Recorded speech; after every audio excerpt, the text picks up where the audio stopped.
Basic life সাপোৰ্টৰ মডিউলত আপোনালোকক স্বাগতম। এই মডিউলত আমি নিম্নলিখিত বিষয়সমূহ শিকিম।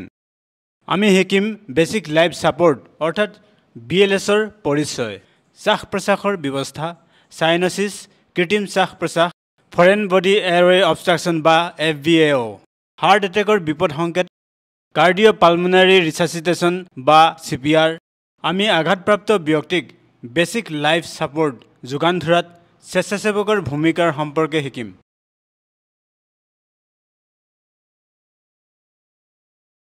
এই মডেলৰ শেষলৈকে আপুনি কৰিব পাৰিব: আংশিক বা সম্পূৰ্ণ ওপৰৰ বায়ুপথৰ বাধাৰ কাৰণ নিৰ্ধাৰণ কৰা, ফৰেন বডি এয়াৰৱে অবষ্ট্ৰাকশন থকা আৰু নথকা প্ৰাপ্তবয়স্ক, শিশু আৰু কেঁচুৱাৰ বাবে উদ্ধাৰ শ্বাস-প্ৰশ্বাসৰ প্ৰদৰ্শন কৰা, প্ৰাপ্তবয়স্ক, শিশু আৰু কেঁচুৱাৰ বাবে কাৰ্ডিঅ'পালমোনাৰী ৰিসাসিটেশন বা CPR প্ৰক্ৰিয়াৰ বিষয়ে ব্যাখ্যা কৰা, প্ৰাপ্তবয়স্কৰ বাবে দুজন উদ্ধাৰকাৰী কাৰ্ডিঅ'পালমোনাৰী ৰিসাসিটেশন বা CPR প্ৰদৰ্শন কৰা আৰু স্বেচ্ছাসেৱকৰ ভূমিকা ব্যাখ্যা কৰা।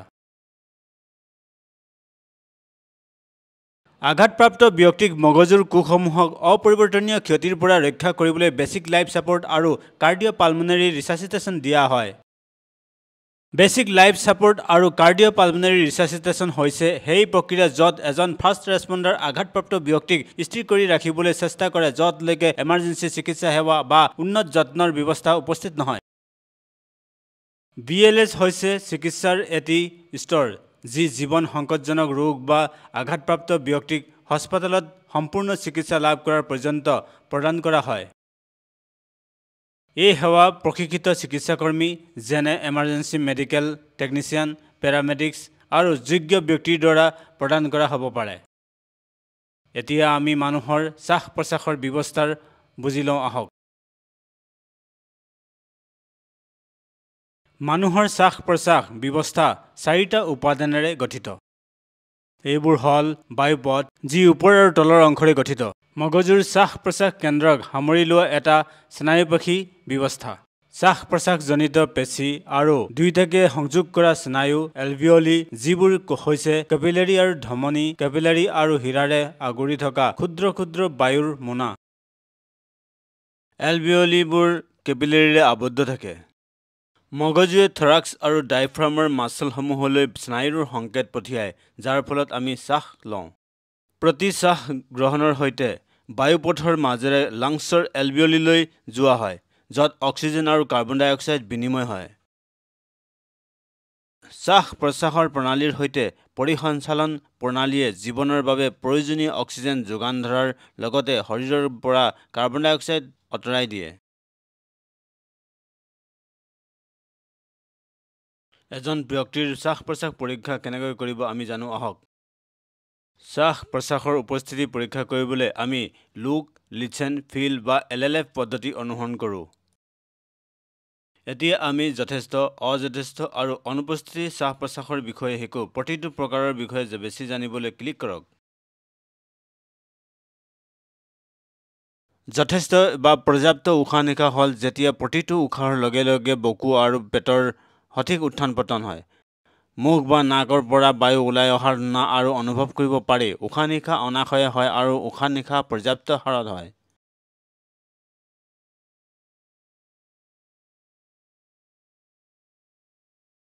অযথেষ্ট উশাহ-নিশাহ হ'ল যেতিয়া বুকু আৰু পেটৰ অপৰ্যাপ্ত উত্থান-পতন, উশাহ-নিশাহত বুদবুদ, ৰেল, ষ্ট্ৰাইডাৰ, হুইচেল বজোৱা ইত্যাদিৰে কোলাহল হয়। শ্বাস-প্ৰশ্বাসৰ প্ৰচেষ্টা বৃদ্ধি, সাইনোসিস বা ছালৰ ৰং নীলা হোৱা, অপৰ্যাপ্ত হাড় আৰু মানসিক অৱস্থা পৰিৱৰ্তন ঘটে।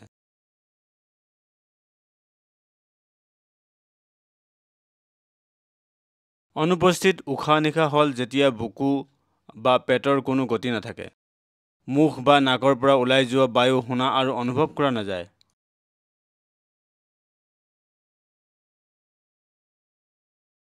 ইয়াৰ পিছত সাইনোসিস কি সেইটো বুজি লওঁ আহক। তেজ আৰু কোষসমূহত অক্সিজেনৰ অভাৱ হোৱা, স্কিন আৰু মকাছ মেম্ব্ৰেনছৰ নীলা ৰং হোৱাটোৱেই হৈছে সাইনোসিস। এই অৱস্থাৰ কাৰণ হ'ব পাৰে ৰোগীয়ে অক্সিজেন কম হোৱা পৰিৱেশত উশাহ লোৱা, অসুস্থতা বা শ্বাস-প্ৰশ্বাসজনিত আঘাত বা বায়ুপথত বাধাগ্ৰস্ত হোৱা। ওঠ, কাণ আৰু নাকৰ ফুটা বা নখৰ তলত সাইনাইটিছ অধিক সহজে লক্ষ্য কৰিব পাৰি। হেড টিল্ট, চিন লিফ্ট আৰু জ থ্ৰাষ্ট হৈছে বায়ুপথ মুকলি কৰাৰ বাবে ব্যৱহাৰ কৰা দুটা কৌশল। অধিক জানিবলৈ প্ৰতিটো কৌশলত ক্লিক কৰক। বায়ুপথ মুকলি কৰাৰ বাবে হেড টিল্ট, চিন লিফ্ট হৈছে এটা পদ্ধতি। মূৰ, ডিঙি বা মেৰুদণ্ডৰ আঘাতৰ সন্দেহ হ'লে এই পদ্ধতি ব্যৱহাৰ নকৰিব। এই পদ্ধতিৰ প্ৰক্ৰিয়া চাওঁ আহক। ৰোগীক মুখ ওপৰলৈ শুই থকা অৱস্থাত ৰাখক। ৰোগীৰ কান্ধত ধৰি মূৰৰ ফালে আঁঠু লৈ থাকিব। এখন হাত কপালত ৰাখক আৰু আনখন হাতৰ আঙুলিৰ মূৰবোৰ ৰোগীৰ জ্বৰ হাড়ৰ অংশৰ তলত ৰাখক। জাটোক সহায় কৰি থুতৰিটো ওপৰলৈ তুলি লওক আৰু একে সময়তে মূৰটো কিমান পাৰি পিছলৈ হেলনীয়া কৰক। শিশু আৰু কিশোৰসকলৰ বাবে তেওঁলোকক স্লিপিং পজিশ্যনত ৰাখক। অধিক বঢ়াই নিদিব। হেড টিল্ট, চিন লিফ্ট কৰাৰ সময়ত ল'বলগীয়া কিছুমান প্ৰয়োজনীয় সাৱধানতা আগবঢ়োৱা হ'ল। ৰোগীৰ মুখখন সদায় অলপ খোলা ৰাখিব লাগে। ৰোগীৰ তলৰ ওঁঠটো তললৈ ধৰি ৰাখিবলৈ বুঢ়া আঙুলিটো ব্যৱহাৰ কৰক। ৰোগীৰ থুতৰিৰ তলৰ সফ্ট টিছুত কেতিয়াও খান্দিব নালাগে। বায়ুপথ মুকলি হ'লে উশাহ নিশাহ পৰীক্ষা কৰক। লুক, লিচেন আৰু ফিল কৰক। যদি ৰোগীয়ে উশাহ নিশাহ লোৱা নাই তেন্তে কৃত্ৰিম বায়ু চলাচল আৰম্ভ কৰক। যদি বায়ু চলাচল কৰিব নোৱাৰে তেন্তে ধৰি লওক বায়ুপথ বাধাগ্ৰস্ত।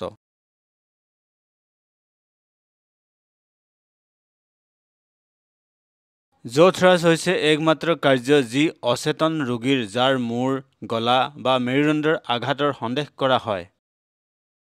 প্ৰক্ৰিয়াটো চাওঁ আহক। ৰোগীক মুখ ওপৰলৈ শুই থকা অৱস্থাত ৰাখক। ৰোগীৰ মূৰৰ ওপৰত আঁঠু লৈ থাকিব লাগে। ৰোগীয়ে শুই থকা ঠাইত ৰোগীৰ মূৰৰ কাষত এলব' দুটা ৰাখক। দুয়োখন হাত ৰোগীৰ মূৰৰ দুয়োফালে ৰাখক। ৰোগীৰ জ্বৰ কোণটো দুয়োফালে ধৰি লওক। কেঁচুৱা বা শিশুৰ বাবে 2টাৰ পৰা 3টা আঙুলি ব্যৱহাৰ কৰিব লাগে। দুয়ো হাতেৰে জটো আগলৈ ওপৰলৈ লৈ যাবলৈ লিফ্টিং মোচন ব্যৱহাৰ কৰক। প্ৰয়োজন হ'লে বুঢ়া আঙুলি ব্যৱহাৰ কৰি ৰোগীৰ মুখখন অলপ খোলা ৰাখক। যদি বায়ুপথ খোলাত বিফল হয় তেন্তে পুনৰ চেষ্টা কৰক। পুনৰ অৱস্থান আৰু পুনঃ মূল্যায়ন কৰক। যদি সফল নহয় তেন্তে বায়ুপথৰ এডজাণ্ট ব্যৱহাৰ কৰাৰ কথা চিন্তা কৰক।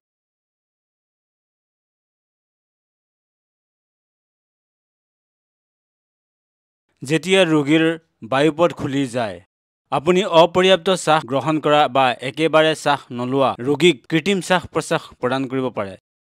কৃত্ৰিম শ্বাস-প্ৰশ্বাসৰ বাবে বহুতো প্ৰক্ৰিয়া আছে। আপুনি 3টাত দক্ষ হ'ব লাগে। তলত পৰামৰ্শ দিয়া পছন্দৰ ক্ৰমত তালিকাভুক্ত কৰা হৈছে: mouth to mask, mouth to barrier device আৰু মাউথ টু মাউথ। এতিয়া আমি শ্বাস গ্ৰহণৰ গতি আৰু সময়ৰ বিষয়ে চাওঁ। প্ৰাপ্তবয়স্কৰ বাবে 12 পৰা 20 শ্বাস প্ৰতি মিনিট, শিশুৰ বাবে 15 পৰা 30 শ্বাস প্ৰতি মিনিট, ইনফেণ্টৰ বাবে 25 পৰা 50 শ্বাস প্ৰতি মিনিট। বয়স অনুসৰি উশাহ নিশাহৰ হাৰো ভিন্ন হয়। উশাহ নিশাহৰ হাৰ জানিবলৈ চাৰ্টটো ক্লিক কৰক। ঠিক বুকুৰ উত্থান লক্ষ্য কৰক। কেঁচুৱা আৰু নৱজাতকৰ ক্ষেত্ৰত মুখৰ পৰা পাপ ব্যৱহাৰ কৰিব লাগে যাতে অতিমাত্ৰা বায়ু চলাচল নহয়। উদ্ধাৰকাৰীসকলৰ বিপদৰ বিষয়ে আলোচনা কৰোঁ আহক। ৰক্তযোগী বা বায়ু সংক্ৰমিত ৰোগবোৰৰ পৰা সুৰক্ষিত ৰাখিবলৈ মুখমণ্ডল, গ্লাভছ আৰু চকুৰ সুৰক্ষা ব্যৱহাৰ কৰিব লাগে। বেগ ভাল্ভ মাস্ক, VVM বা পকেট মাস্ক ব্যৱহাৰ কৰক। দূষিত ৰোগীৰ পৰা সংস্পৰ্শলৈ অহাৰ বাবে ৰাসায়নিক পদাৰ্থৰ দৰে বিপদ বিয়পিব পাৰে। প্ৰথমে ৰোগীক ডিকণ্টামিনেটেড কৰা উচিত। পকেট মাস্ক বা VVM-ৰ ওপৰত একমুখী বাল্ব ব্যৱহাৰ কৰি বমি প্ৰতিৰোধ কৰিব পাৰি। উদ্ধাৰকাৰীৰ শ্বাস-প্ৰশ্বাসৰ সময়ত গেষ্ট্ৰিক ডিষ্টেনচনৰ সমস্যা হ'ব পাৰে, যিয়ে ৰোগীৰ পেটত কিছু বায়ু জোৰকৈ সোমাব পাৰে। ইয়াৰ ফলত পেট ফুলি যাব পাৰে বা ফুলি উঠিব পাৰে।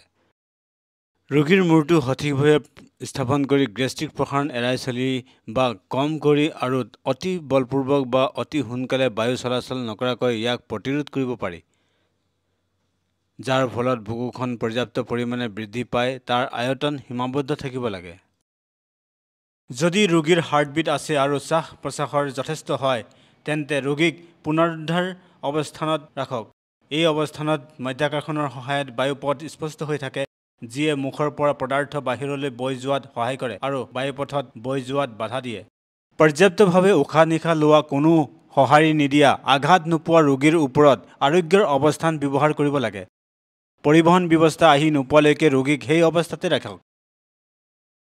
যদি আপুনি আঘাত বা চি স্পাইন অৰ্থাৎ চাৰ্ভাইকেল স্পাইনাৰ আঘাতৰ সন্দেহ কৰে তেন্তে ৰোগীক আৰোগ্যৰ অৱস্থালৈ লৈ যাব নালাগে।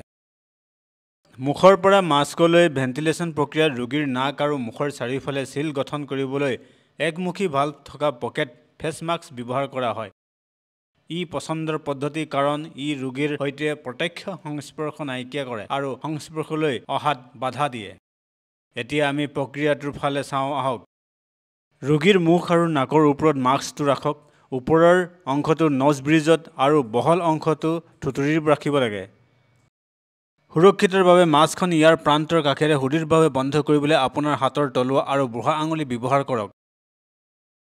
মুখৰ পৰা বেৰিয়াৰ যন্ত্ৰলৈ শ্বাস-প্ৰশ্বাসৰ প্ৰদানৰ প্ৰক্ৰিয়াত বেৰিয়াৰ যন্ত্ৰৰ দুটা ডাঙৰ শ্ৰেণী আছে, মাস্ক আৰু চিলছ। বেছিভাগৰে একমুখী ভাল্ভ থাকে যদিও উশাহ লোৱাৰ কোনো পৰ্ট নাথাকে। ৰোগীৰ উশাহ লোৱা বায়ু বাধা যন্ত্ৰটোৰ চাৰিওফালে লিক হৈ যাব পাৰে। ৰোগীৰ মুখ আৰু নাকৰ চাৰিওফালে বেৰিয়াৰ যন্ত্ৰটো ৰাখক যাতে পৰ্যাপ্ত পৰিমাণৰ চিল থাকে। উপযুক্ত কৌশল ব্যৱহাৰ কৰি ৰোগীৰ বায়ুপথ মুকলি কৰক। বুকুৰ উত্থান পতন পৰ্যবেক্ষণ কৰি উপযুক্ত হাৰ আৰু গভীৰতাত উশাহ নিশাহ দিব লাগে। ৰোগী উশাহ নিশাহ লৈছেনে শুনক।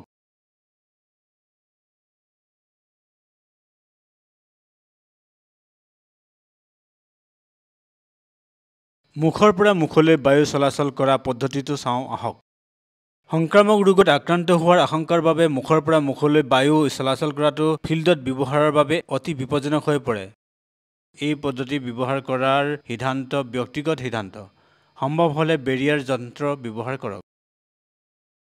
উপযুক্ত প্ৰক্ৰিয়া ব্যৱহাৰ কৰি ৰোগীৰ বায়ুপথ খোলক।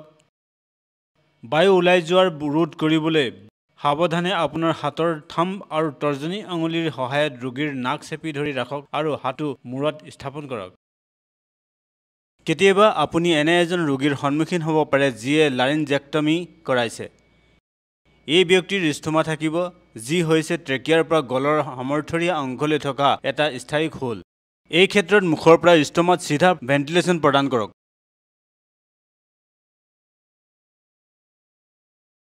এতিয়া আমি কাৰ্ডিঅ'পালমোনাৰী ৰিচাচিটেশ্যন অৰ্থাৎ CPR-ৰ বিষয়ে আলোচনা কৰিম। উশাহ নিশাহ বন্ধ হোৱাৰ সময়ত হৃদয়ে কেইমিনিটমানৰ বাবে অক্সিজেন চলাচল কৰিবলৈ ৰক্ত পাম্প কৰি যাব পাৰে।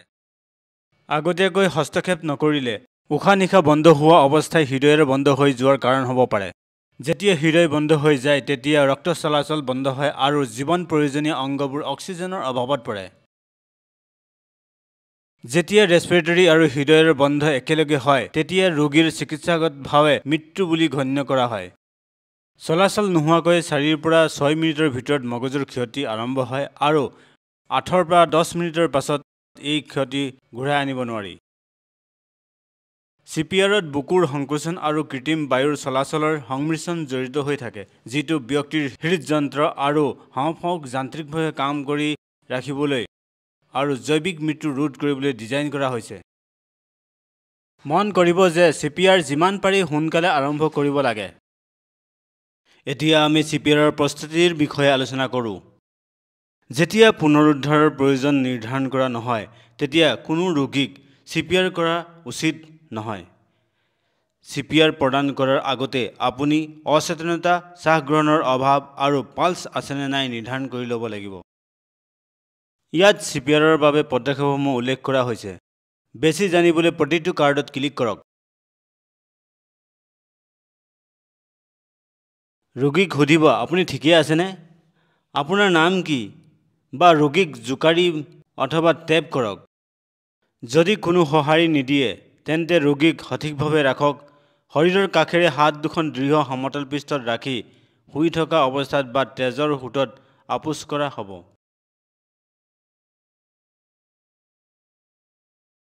উপলব্ধ হ'লে আন কাৰোবাক সক্ৰিয় কৰিবলৈ কওক।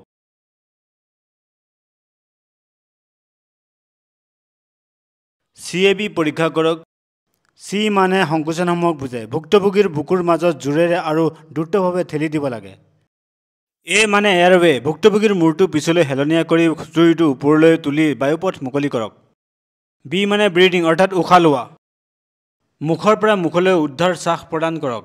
বুকুৰ আৰম্ভণিতে সংকোচন কৰিলে তৎক্ষণাত অক্সিজেন চলাচল কৰিব পাৰে, যিটো এতিয়াও তেজত আছে। ক্ৰম সলনি কৰিলে বুকুৰ সংকোচন সোনকালে আৰম্ভ কৰা হয় আৰু বায়ু চলাচলত পলম হোৱাটো ন্যূনতম হ'ব লাগে।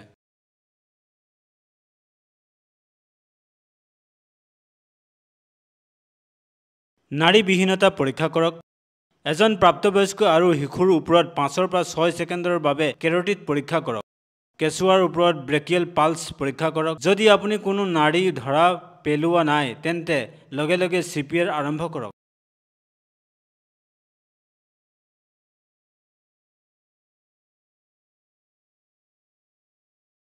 শ্বাস প্ৰশ্বাসৰ মূল্যায়ন কৰিবলৈ লুক, লিচেন এণ্ড ফিল পদ্ধতি ব্যৱহাৰ কৰক।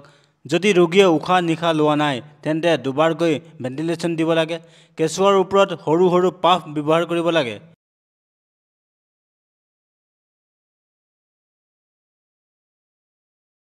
বুকুৰ সংকোচন, ষ্টাৰ্নামৰ তলৰ আধা অংশৰ ওপৰত এটা ৰিদমত বাৰে বাৰে চাপ দিয়ক।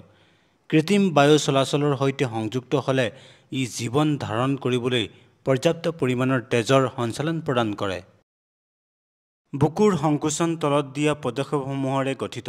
ৰোগীক স্থান দিয়ক। ৰোগীৰ বুকুখন উন্মোচন কৰক। স্থানত উপনীত হওক। জাইফাত প্ৰক্ৰিয়াটোৰ স্থান নিৰ্ণয় কৰক। সংকোচনৰ স্থান নিৰ্ণয় কৰক। হাত দুখন স্থাপন কৰক। কান্ধ দুটা স্থাপন কৰক আৰু বুকুৰ সংকোচন কৰক। অধিক জানিবলৈ প্ৰতিটো ষ্টেপত ক্লিক কৰক। দৃঢ় সমতল ঠাইত মুখ ওপৰলৈ কৰি শুই থাকিব লাগে। কাষে কাষে বাহু ৰাখিব লাগে।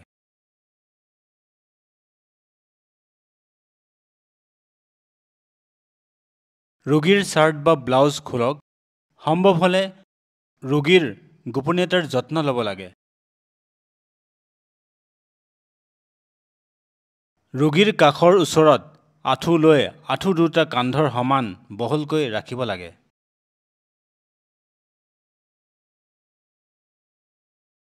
ৰিব কেজৰ তলৰ প্ৰান্ত অনুভৱ কৰক।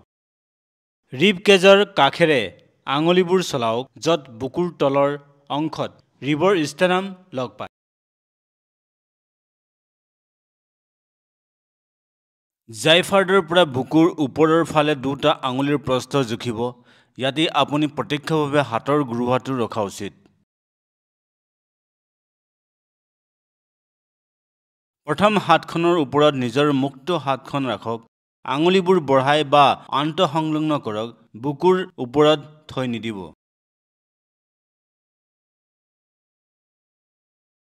কাণ দুটা পোনে পোনে হাতৰ ওপৰত থাকিব লাগে।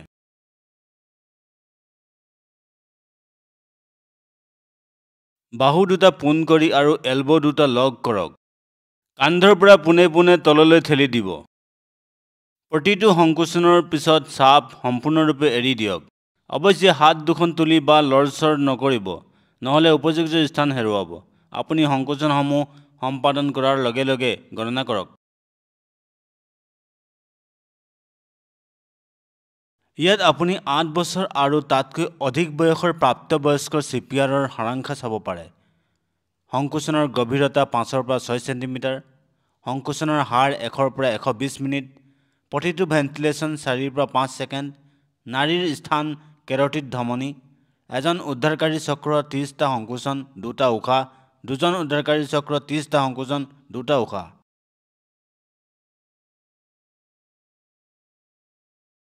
কেঁচুৱা আৰু শিশুৰ বাবে CPRৰ বুকুৰ সংকোচন চাওঁ আহক। কেঁচুৱা আৰু শিশুৰ হৃদযন্ত্ৰৰ ক্ৰিয়া বন্ধ হোৱাটো হৃদযন্ত্ৰৰ সমস্যাৰ বাবে খুব কমেইহে দেখা যায়।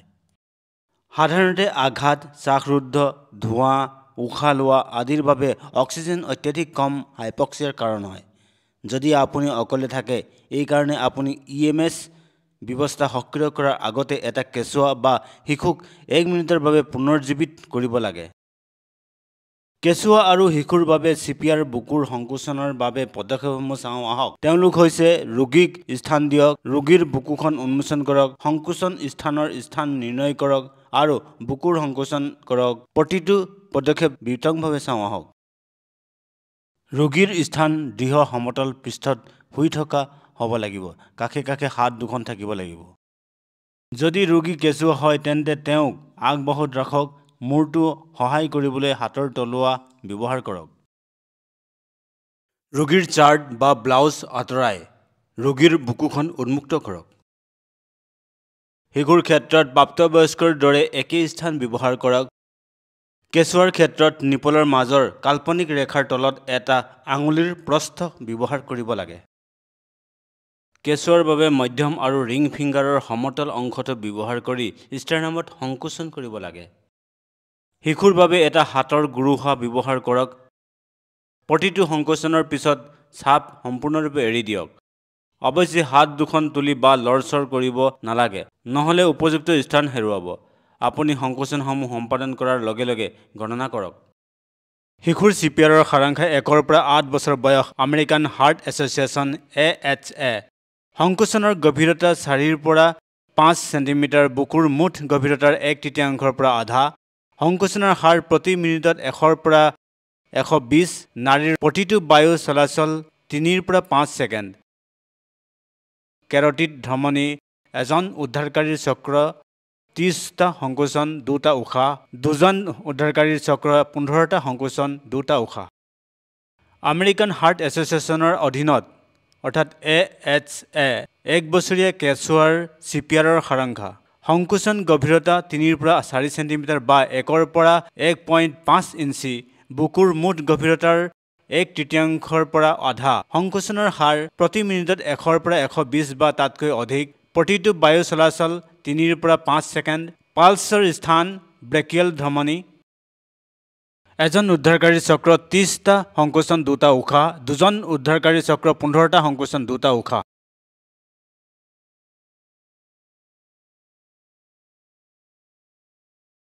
সফল চিপিআৰৰ কিছুমান চিহ্ন চাওঁ আহক। সফল চিপিআৰৰ অৰ্থ এইটো নহয় যে ৰোগী বাচি আছে। ইয়াৰ অৰ্থ হ'ল কেৱল আপুনি ইয়াক সঠিকভাৱে সম্পন্ন কৰিলে। এডভান্স কাৰ্ডিয়েক লাইফ ছাপোৰ্ট লাভ নকৰিলে অতি কম সংখ্যক ৰোগীয়ে জীয়াই থাকে। চিপিআৰৰ লক্ষ্য হৈছে কেইমিনিটমানৰ বাবে কোষ আৰু অংগৰ মৃত্যু ৰোধ কৰা। ৰোগীৰ অৱস্থা সমগ্ৰ চিপিআৰত নিৰীক্ষণ কৰি চিপিআৰৰ ফলপ্ৰসূ নে নহয় সেইটো নিৰ্ণয় কৰিব লাগিব। কম্প্ৰেছনৰ সময়ত কাৰোবাক পালছ অনুভৱ কৰাওক। প্ৰতিটো সংকোচনৰ লগে লগে এটা পালছ স্পৰ্শযোগ্য হ'ব লাগে। প্ৰতিটো বায়ু চলাচলৰ লগে লগে বুকুখন ওপৰলৈ উঠি তললৈ নামিব লাগে। ছাত্ৰ-ছাত্ৰীয়ে স্বাভাৱিকভাৱে প্ৰতিক্ৰিয়া প্ৰকাশ কৰিবলৈ আৰম্ভ কৰিব পাৰে। ৰোগীৰ ছালৰ ৰং উন্নত হ'ব পাৰে। ৰোগীয়ে লৰচৰ কৰিবলৈ চেষ্টা কৰিব পাৰে আৰু গিলিবলৈ চেষ্টা কৰিব পাৰে আৰু হৃদস্পন্দন ঘূৰি আহিব পাৰে। চিপিআৰৰ ফলত হোৱা কিছুমান জটিলতা চাওঁ আহক। আনকি সঠিকভাৱে চিপিআৰ কৰিলেও আঘাত হ'ব পাৰে, য'ত আছে ষ্টাৰ্নাম আৰু ৰিবছৰ ভাঙন, নিউমোথৰেক্স, হেমথৰেক্স, হাঁওফাঁওত কাটি যোৱা আৰু ঘাঁ হোৱা আৰু যকৃতলৈ ছিদ্ৰ হোৱা।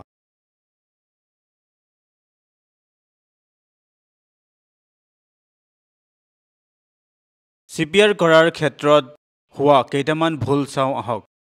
ইয়াৰ ফলত হোৱা ফলাফল চাবলৈ দিয়া প্ৰতিটো সমস্যাত ক্লিক কৰক। সংকোচন ফলপ্ৰসূ নহয়। ৰোগীৰ মূৰ দেহৰ বাকী অংশতকৈ ওপৰলৈ থাকে তেন্তে মগজুৰ ৰক্ত সঞ্চালন যথেষ্ট হ'ব নোৱাৰে। মুক্ত বায়ু পথ নিশ্চিত হোৱা নাই। বায়ুৰ প্ৰৱাহ কাৰ্যকৰ নহয়। বায়ুৰ ব্যৱস্থা ফলপ্ৰসূ নহয়। ৰিবছ, ষ্টাৰ্নাম ভাঙি যোৱা, যকৃতৰ লেকেৰেটেড হোৱা, স্প্লিন, হাঁওফাঁওত আঘাত পোৱা, প্লৰাৰ ফলত ৰিবছ ভাঙি যোৱা ইত্যাদি হয়। অতি গভীৰ বা সঘনাই সংকোচন। যথেষ্ট পৰিমাণে ৰক্ত পাম্প হোৱা নাই। অপৰ্যাপ্ত অক্সিজেনযুক্ত তেজ। আপুনি এবাৰ চিপিআৰ আৰম্ভ কৰিলে স্পন্দন আৰু উশাহ নিশাহৰ পৰীক্ষা কৰিবলৈ বা নিজকে বা ৰোগীক পুনৰ স্থান দিবলৈ কেইছেকেণ্ডমানতকৈ অধিক সময় বাধা দিব নালাগে। ইয়াৰ উপৰিও আপুনি চিপিআৰ বন্ধ কৰিব লাগিব। ৰোগীক ষ্ট্ৰেচাৰলৈ স্থানান্তৰিত কৰিবলৈ, ৰোগীক চিৰিৰ তললৈ বা হলৱেৰ মাজেৰে লৈ যাবলৈ, ৰোগীক এম্বুলেন্সত ভৰাই বা নমাই দিয়াত, ডিফিব্ৰিলেশ্যন বা ACLS advance cardiac life support ব্যৱস্থা আৰম্ভ কৰাৰ অনুমতি দিবলৈ আৰু শাৰীৰিক ক্লান্তিৰ পৰা সুস্থ হৈ উঠিলে।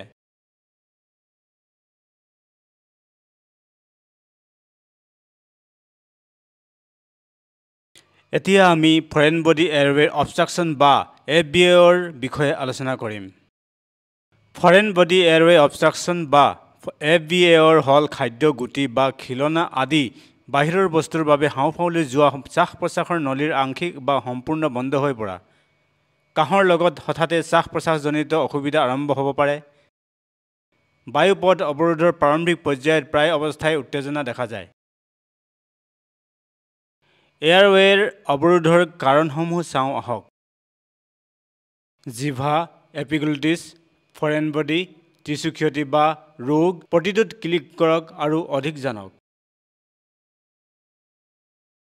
জিভাটো পৃষ্ঠৰ পৰা পিছলৈ পৰি গলাক অৱৰোধ কৰে। সাধাৰণতে এই সমস্যা অচেতন ৰোগীৰ মাজত হয়।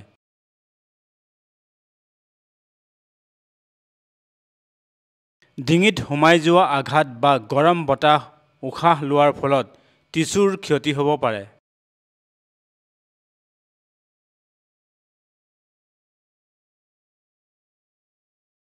ৰোগীয়ে জোৰকৈ উশাহ ল'বলৈ চেষ্টা কৰিলে এপিগ্লটিছ হয়। এলাৰ্জিৰ ফলতো ইয়াৰ সৃষ্টি হয়। শ্বাস-প্ৰশ্বাসজনিত সংক্ৰমণ আৰু কিছুমান দীৰ্ঘদিনীয়া অৱস্থা যেনে হাঁপানি বা হঠাৎ শিশুৰ মৃত্যুৰ চিণ্ড্ৰমৰ ফলত টিচু ইনফ্লেমেশ্যন বা পেশীৰ স্পাম হ'ব পাৰে আৰু বায়ুপথত বাধা আহিব পাৰে। খাদ্য, বৰফ, খিলনা, কৃত্ৰিম দাঁত, বমি আৰু তৰল পদাৰ্থ যেনে ডিঙি বা বায়ুপথৰ ওপৰৰ অংশত থাকিলে বায়ুপথ বাধাৰ সৃষ্টি হ'ব পাৰে।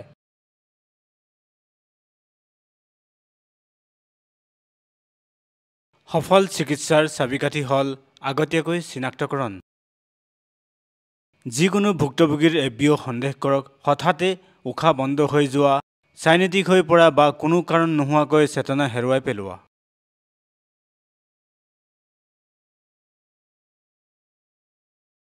FBAO দুই প্ৰকাৰৰ আছে। সিহঁত হৈছে আংশিক FBAO আৰু সম্পূৰ্ণ FBAO। ইয়াৰ বিষয়ে অধিক জানিবলৈ প্ৰতিটোত ক্লিক কৰক। ডিঙিত ধৰা পৰা বস্তু যিয়ে উশাহ-নিশাহ সম্পূৰ্ণৰূপে বন্ধ নকৰে সেয়া আংশিক FBAO।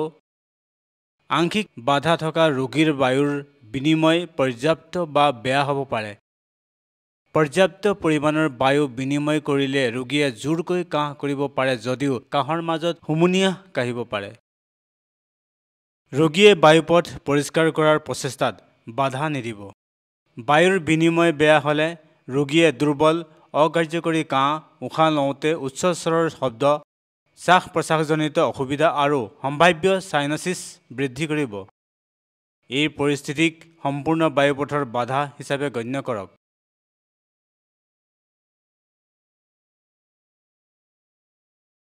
সম্পূৰ্ণ FBAO হ'লে ৰোগীয়ে কথা ক'ব নোৱাৰে, উশাহ ল'ব নোৱাৰে বা কাহ কৰিব নোৱাৰে।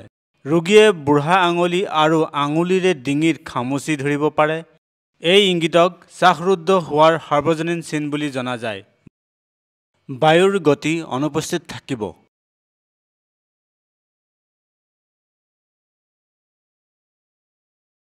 প্ৰাপ্তবয়স্কৰ ক্ষেত্ৰত FBO কেনেকৈ পৰিচালনা কৰিব লাগে জানো আহক। বেয়া বায়ু বিনিময় বা সম্পূৰ্ণ বাধাৰ সৈতে FBAOৰ সকাহ দিয়াৰ বাবে পৰামৰ্শ দিয়াৰ পদ্ধতিটো হ'ল পেটৰ ঠেলা। ইয়াক হেমলিছ মেনুৱেৱাৰ বুলিও কোৱা হয়। প্ৰতিটো ব্যক্তিগত ঠেলা বাধাৰ পৰা উপশম পোৱাৰ উদ্দেশ্যেৰে দিব লাগে। কেইবাটাও থ্ৰাষ্ট কৰিবলগীয়া হ'ব পাৰে। এই পদ্ধতিৰে আভ্যন্তৰীণ অংগৰ ক্ষতি কৰা সম্ভৱ। আঘাতৰ সম্ভাৱনা কম কৰিবলৈ কেতিয়াও জাইফয়েড প্ৰক্ৰিয়াত বা ৰিবকেছৰ তলৰ প্ৰান্তত হাত ৰাখিব নালাগে। আপোনাৰ হাত এই অংশৰ তলত কিন্তু নাভিৰ ওপৰত থাকিব লাগে।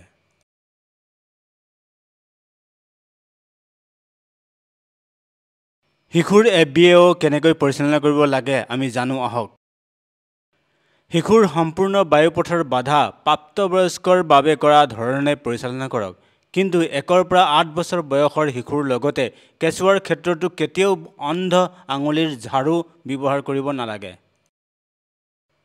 শিশুৰ বায়ুপথৰ বাধা সংক্ৰমণৰ ফলতো হ'ব পাৰে, যেনে এপিগ্লটিছ বা ক্ৰুপ, যিয়ে বায়ুপথৰ এডিমা উৎপন্ন কৰে। যদি কোনো কেঁচুৱা বা শিশুৰ জ্বৰ হয় আৰু ভিৰ হুৰহুৰাই বা ড্ৰিলিং হয় তেন্তে এই অৱস্থাৰ সন্দেহ কৰক। এইবোৰৰ যিকোনো এটা অৱস্থাত থকা ৰোগীক জৰুৰীকালীন সুবিধালৈ লৈ যাব লাগিব। এই ধৰণৰ বাধাৰ পৰা উপশম পাবলৈ চেষ্টা কৰাটো ৰোগীৰ বাবে বিপদজনক।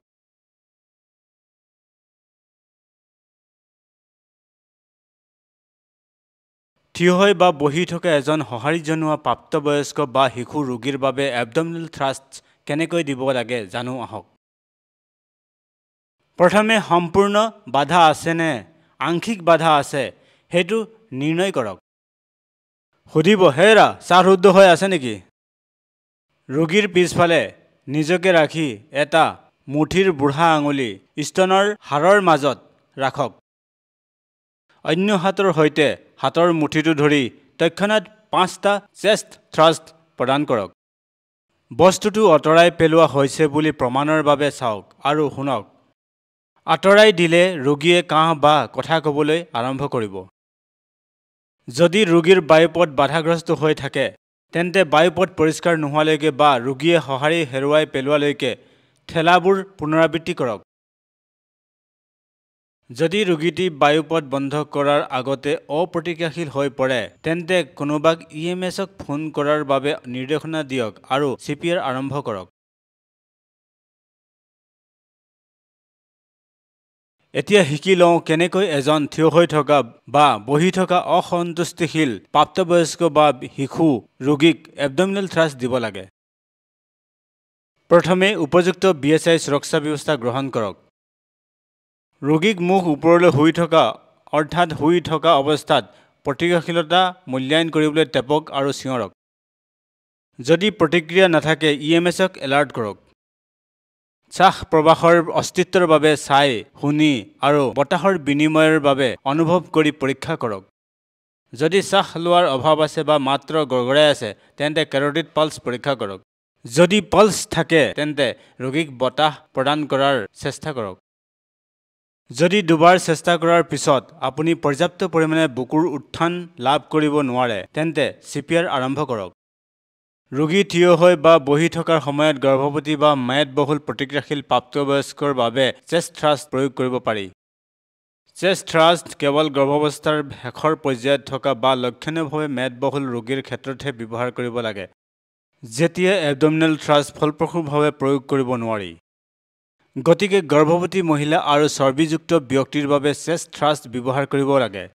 লগতে সঁহাৰি নিদিয়া প্ৰাপ্তবয়স্কৰ বাবে ব্যৱহাৰ কৰা একে পদ্ধতিকে সঁহাৰি নিদিয়াৰ পিছতো অনুসৰণ কৰা হ'ব।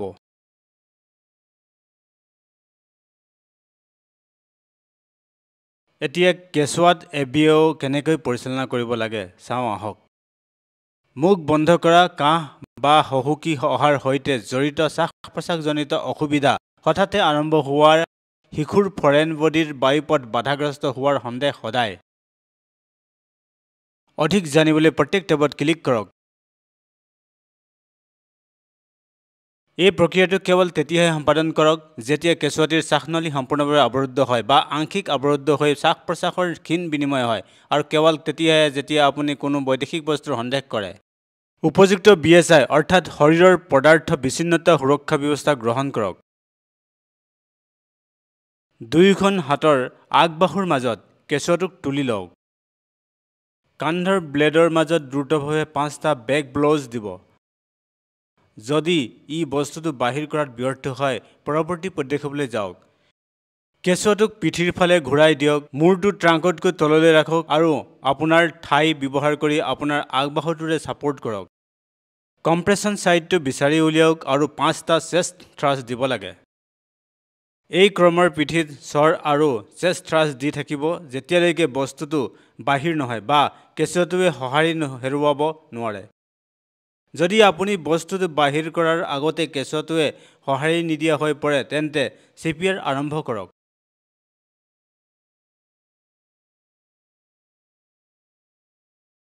অপ্ৰতিক্ৰিয়া থকা কেঁচুৱাৰ ক্ষেত্ৰত উপযুক্ত BSI সুৰক্ষা ব্যৱস্থা গ্ৰহণ কৰক। যদি কেঁচুৱা অপ্ৰতিক্ৰিয়া থাকে আৰু শ্বাস লোৱাৰ অভাৱ থাকে বা মাত্ৰ গৰগৰাই থাকে তেন্তে EMSক এলাৰ্ট কৰক। যদি পালছ নাথাকে তেন্তে বক্ষচাপৰ সৈতে CPR আৰম্ভ কৰক। যদি পালছ থাকে তেন্তে বতাহ প্ৰদান কৰিবলৈ চেষ্টা কৰক। যদি দুটা চেষ্টা কৰাৰ পাছতো আপুনি যথেষ্ট বক্ষ উদ্ধৃতি লাভ কৰিব নোৱাৰে তেন্তে CPR আৰম্ভ কৰক।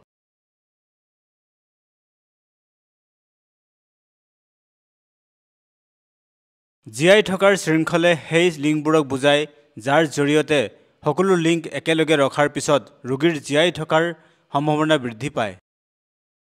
কাৰ্ডিঅ'পালমোনাৰী ৰিচাচিটেশ্যন বা CPR হৃদযন্ত্ৰ বন্ধ হৈ থকা ভুক্তভোগীৰ জীৱন ৰক্ষা কৰিব পাৰে। হাৰ্ট এটেকৰ বলি হোৱা লোকৰ 2/3 হৃদৰোগৰ বাবে চিকিৎসালয়ৰ বাহিৰত মৃত্যুবৰণ কৰে। বেছিভাগেই লক্ষণ আৰম্ভ হোৱাৰ 2 ঘণ্টাৰ ভিতৰত দেখা দিয়ে। যদিও হাৰ্ট এটেকৰ বলি হোৱা ব্যক্তিৰ জীৱন ৰক্ষা কৰিবলৈ CPR নিজেই যথেষ্ট নহয়, তথাপিও ই জীয়াই থকাৰ শৃংখলৰ এক গুৰুত্বপূৰ্ণ যোগসূত্ৰ। হস্পিটেলৰ বাহিৰৰ প্ৰাপ্তবয়স্ক জীৱন ৰক্ষা শৃংখলৰ 5টা লিংক হ'ল হৃদযন্ত্ৰ বন্ধ হোৱাৰ স্বীকৃতি আৰু জৰুৰীকালীন সঁহাৰি ব্যৱস্থা সক্ৰিয় কৰা, বুকুৰ সংকোচনৰ ওপৰত গুৰুত্ব দি আৰম্ভণিৰ CPR, দ্ৰুত ডিফিব্ৰিলেশ্যন, মৌলিক আৰু উন্নত জৰুৰীকালীন চিকিৎসা সেৱা, উন্নত জীৱন সহায় আৰু হৃদযন্ত্ৰ বন্ধ হোৱাৰ পিছৰ যত্ন। এটা শক্তিশালী চেইন অফ সাৰ্ভাইভেলে হৃদযন্ত্ৰৰ ক্ৰিয়া বন্ধ হোৱা বলি হোৱা লোকসকলৰ জীয়াই থকাৰ আৰু সুস্থ হোৱাৰ সম্ভাৱনা বৃদ্ধি কৰিব পাৰে। এই হস্তক্ষেপৰ প্ৰয়োজনীয়তা কেৱল হৃদৰোগৰ বলি হোৱা লোকসকলৰ মাজতে সীমাবদ্ধ থাকিব নালাগে। ডুব যোৱা আঘাত, বিদ্যুৎ স্পৰ্শ, শ্বাসৰুদ্ধ, বায়ুপথ বাধা, এলাৰ্জি প্ৰতিক্ৰিয়া আদিৰ বলি হোৱা বহু লোক তৎকালীন হস্তক্ষেপৰ দ্বাৰা ৰক্ষা পৰিব পাৰে।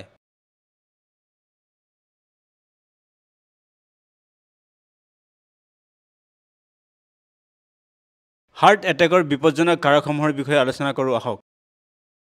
নিৰ্দিষ্ট অৱস্থা আৰু আচৰণ আৰু ৰক্তবাহী নলীৰ ৰোগৰ বিকাশৰ মাজত এক সম্পৰ্ক থকা দেখা গৈছে। এই সংঘৰ্ষসমূহৰ প্ৰতি সজাগতা সৃষ্টি কৰিবলৈ ৰিস্ক ফেক্টৰৰ ধাৰণাটো প্ৰস্তুত কৰা হৈছিল। অধিক জানিবলৈ প্ৰতিটোত ক্লিক কৰক। পৰিয়ালৰ ইতিহাস, লিংগ, জাতিগত পৃষ্ঠভূমি, বয়স। ধূমপান, উচ্চ ৰক্তচাপ, উচ্চ কলেষ্ট্ৰৰেল, শাৰীৰিক কাৰ্যকলাপ, অবেচিটি, ডায়েবেটিছ, অতিচাপ। বিপজ্জনক কাৰকৰ প্ৰাদুৰ্ভাৱ যিমানেই বেছি হ'ব সিমানেই হৃদৰোগ বা অন্যান্য ৰক্তবাহী নলীৰ ৰোগ হোৱাৰ সম্ভাৱনা বেছি। হৃদযন্ত্ৰ আৰু হাঁওফাঁওৰ কাৰ্য আৰু শৰীৰ বিজ্ঞানৰ বিষয়ে আলোচনা কৰা যাওক। কাৰ্ডিঅ'ভাস্কুলাৰ ব্যৱস্থা হৃদয়, ৰক্ত, ধমনী, কেপিলাৰী আৰু শিৰাৰ পৰা গঠন কৰা হৈছে। হৃদয় এটা পেশীপূৰ্ণ অংগ, প্ৰায় এখন হাতৰ মুঠিৰ আকাৰৰ, আৰু ই বুকুৰ গহ্বৰৰ ভিতৰত ষ্টাৰ্নামৰ পিছত আৰু লাংছৰ মাজত অৱস্থিত।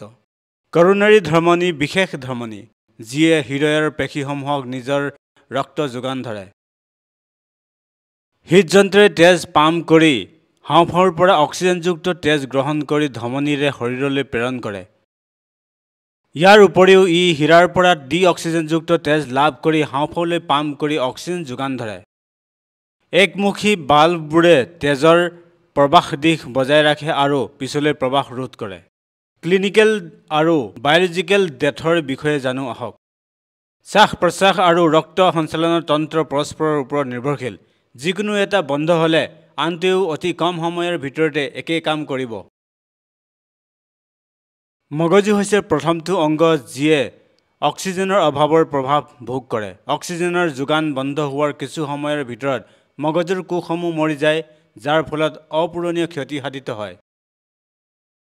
ক্লিনিকেল মৃত্যু হয় যেতিয়া ৰোগীৰ শ্বাস-প্ৰশ্বাস বন্ধ হৈ থাকে, উশাহ লোৱা নাই, বা হৃদযন্ত্ৰ বন্ধ হৈ থাকে, হৃদস্পন্দন নহয়। ৰোগীজনৰ মগজুৰ ক্ষতি নোহোৱাকৈ পুনৰুজ্জীৱিত কৰিবলৈ 4 পৰা 6 মিনিটৰ সময় থাকে। ক্লিনিকেল ডেথ পুনৰুজ্জীৱিত কৰিব পাৰি। বায়'লজিকেল ডেথ ঘটে যেতিয়া মগজুৰ কোষসমূহ মৰি যাবলৈ আৰম্ভ কৰে। বায়'লজিকেল ডেথক পুনৰ জীৱিত কৰিব নোৱাৰি। ইয়াৰ এটা ব্যতিক্ৰম হ'ল ঠাণ্ডা পানীত ডুব যোৱা। ঠাণ্ডা পানীত ডুব যোৱাৰ পিছত 1 ঘণ্টা বা তাতোতকৈ অধিক সময়ৰ পিছত পুনৰুজ্জীৱিত হোৱাৰ ঘটনাও দেখা গৈছে। ঠাণ্ডা পৰিৱেশত ভুক্তভোগীৰ শৰীৰৰ গৰম নোহোৱালৈকে কোনো ব্যক্তিক মৃত বুলি গণ্য কৰা উচিত নহয়।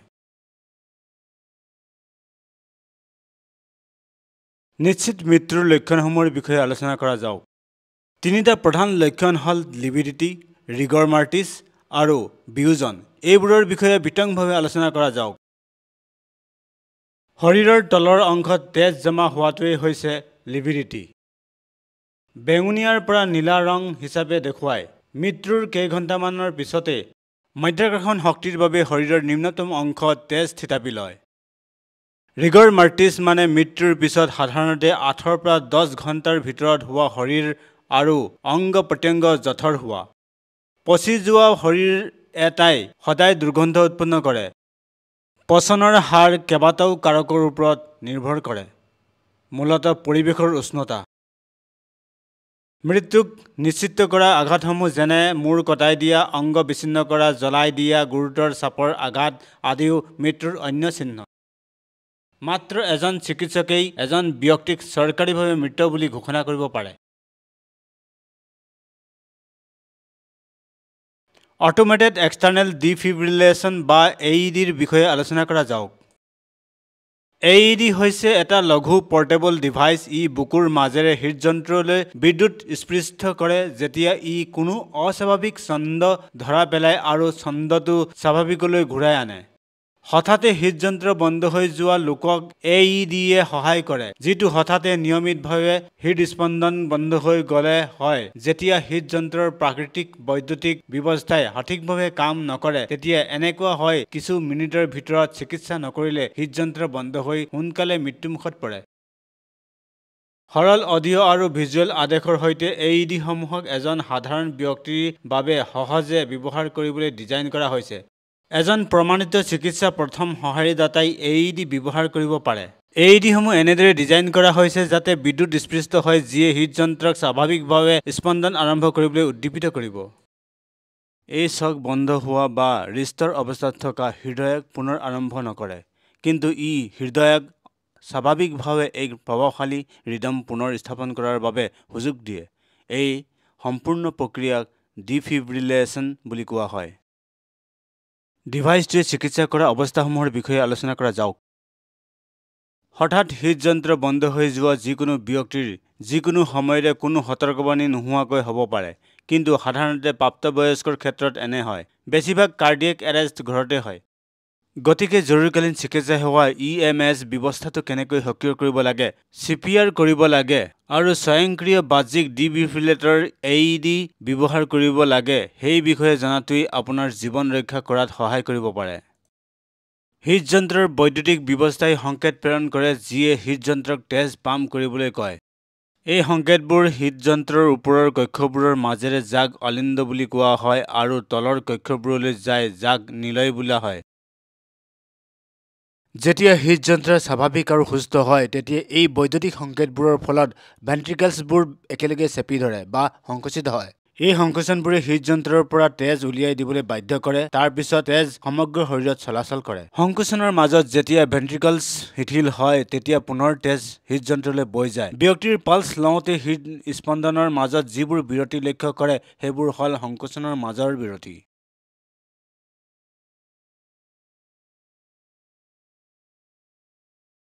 এতিয়া স্বেচ্ছাসেৱকৰ ভূমিকাৰ সম্পৰ্কে আলোচনা কৰা যাওক। ঘটনাস্থানত থকা বিপদসমূহ আঁতৰাই পীড়িতসকলৰ সুৰক্ষা নিশ্চিত কৰাত প্ৰত্যাৱৰ্তকৰ সহায় কৰা। উদ্ধাৰকৰ্তাসকলে আঘাতপ্ৰাপ্ত পীড়িতসকলক মেনুৱেলি বা ষ্ট্ৰেচাৰৰ সহায়ত লৈ যাবলৈ সহায় কৰে। প্ৰাথমিক চিকিৎসাত সহায় কৰা আৰু আহত ভুক্তভোগীক স্থিৰ কৰা। ৰোগীৰ অৱস্থা বিশেষ প্ৰক্ৰিয়াৰ প্ৰয়োজন হ'লে চিকিৎসক বা ডাক্তৰৰ বাবে অপেক্ষা কৰা। চিকিৎসা কৰ্মীসকলক প্ৰাথমিক জীৱন সহায় ব্যৱস্থা বজাই ৰাখিবলৈ সহায় কৰা। নৈতিক সমৰ্থন প্ৰদান কৰা। এই মডেলৰ মূল শিক্ষণসমূহৰ সাৰাংশ দ্ৰুতভাৱে কওঁ। এই মডেলটোত আমি তলত উল্লেখিত বিষয়বোৰ শিকিছোঁ। BLS কি, শ্বাস-প্ৰশ্বাস প্ৰণালীৰ উপাদানবোৰ কি কি, বায়ুপথ খোলা আৰু কৃত্ৰিম বায়ু চলাচলৰ কৌশল কি কি, ফৰেন বডি এয়াৰৱে অবষ্ট্ৰাকশ্যন অৰ্থাৎ FBO কি, হৃদৰোগৰ বিপদ সংকেতসমূহ কি, কাৰ্ডিঅ'পালমনেৰী ৰিচাচিটেশ্যন অৰ্থাৎ CPR কি, প্ৰত্যেকটো বিষয়ৰ বিৱৰণ চাবলৈ ইয়াক বিস্তাৰিত কৰক।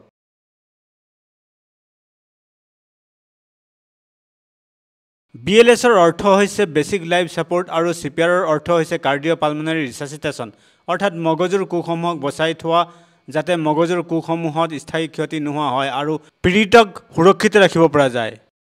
BLS হৈছে চিকিৎসা সেৱাৰ এক পৰ্যায় যি জীৱন সংকটজনিত ৰোগ বা আঘাতপ্ৰাপ্ত পীড়িতসকলক চিকিৎসালয়ত পূৰ্ণ চিকিৎসা সেৱা লাভ কৰা পৰ্যন্ত দিয়া হয়।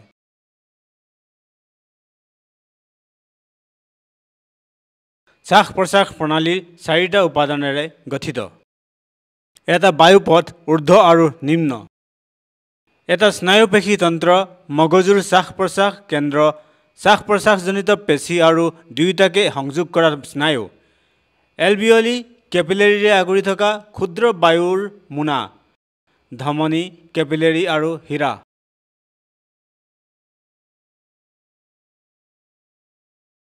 হেড টিল্ট চিন লিফ্ট এইটো বায়ুৰ পথ খোলাৰ বাবে বেছিকৈ ব্যৱহাৰ কৰা পদ্ধতি। যদি মূৰ, ডিঙি বা স্পাইনেল আঘাতৰ সন্দেহ হয়, এই পদ্ধতি ব্যৱহাৰ নকৰিব।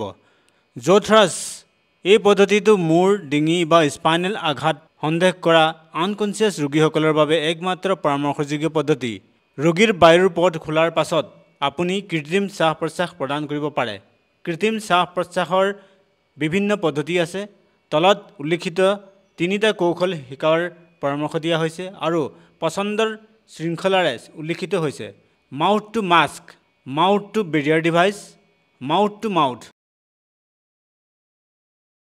ফৰেন বডি এয়াৰৱে অবষ্ট্ৰাকশ্যনৰ অৰ্থ হ'ল কোনো বিদেশী বস্তুৰ বাবে যেনে খাদ্য, গুটি, খিলনা ইত্যাদি হাঁওফাওলৈ যোৱা শ্বাস-প্ৰশ্বাসৰ নলীবোৰ আংশিক বা সম্পূৰ্ণ বন্ধ হৈ পৰা। শ্বাস-প্ৰশ্বাসজনিত অসুবিধা আৰম্ভ হোৱাটো কাহৰ সৈতে হঠাতে হ'ব পাৰে। বায়ুপথ বন্ধ হোৱাৰ প্ৰাৰম্ভিক পৰ্যায়ত প্ৰায় অস্থিৰতা দেখা যায়। এবিঅ 2টা প্ৰকাৰৰ হয়: আংশিক অৰ্থাৎ পাৰ্চিয়েল আৰু সম্পূৰ্ণ অৰ্থাৎ কমপ্লিট। বিশেষ অৱস্থা আৰু ব্যৱহাৰৰ সৈতে ৰক্তনলী ৰোগৰ বিকাশৰ মাজত এক সম্পৰ্ক পোৱা গৈছে। এই সম্পৰ্কৰ ওপৰত সজাগতা সৃষ্টি কৰিবলৈ বিপদ সংকেতৰ ধাৰণা বিকশিত কৰা হৈছিল। পৰিৱৰ্তন কৰিব নোৱাৰা বিপদ সংকেতসমূহ হ'ল পৰিয়ালৰ ইতিহাস, লিংগ, জাতিগত পটভূমি, বয়স। পৰিৱৰ্তন কৰিব পৰা বিপদসমূহ সংকেত হ'ল ধূমপান, উচ্চ ৰক্তচাপ, উচ্চ কলেষ্ট্ৰৰেল, শাৰীৰিক ক্ৰিয়াকলাপ, অৱদানকাৰী কাৰক, অবেচিটি, ডায়েবেটিছ, অত্যাধিক মানসিক চাপ।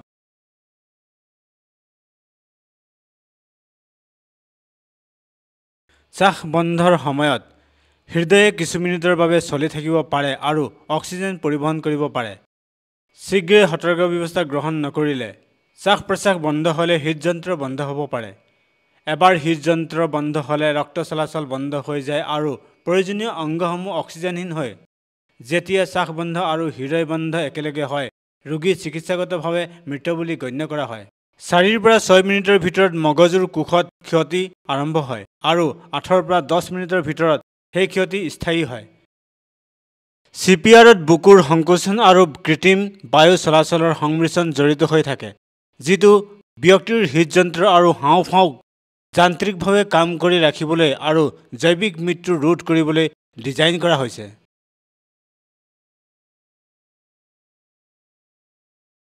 এতিয়া আপোনাৰ বিষয়বস্তুৰ বুজা পৰীক্ষা কৰাৰ সময় হৈছে। এইটো এটা মূল্যায়ন ব্যায়াম। প্ৰতিটো প্ৰশ্নৰ ওজন সমান। পৰীক্ষাত উত্তীৰ্ণ হ'বলৈ আপোনাৰ অন্ততঃ 60% নম্বৰ লাভ কৰা আৱশ্যক। প্ৰশ্নসমূহ মনোযোগেৰে পঢ়ক আৰু উপযুক্ত বিকল্প বাছি লওক।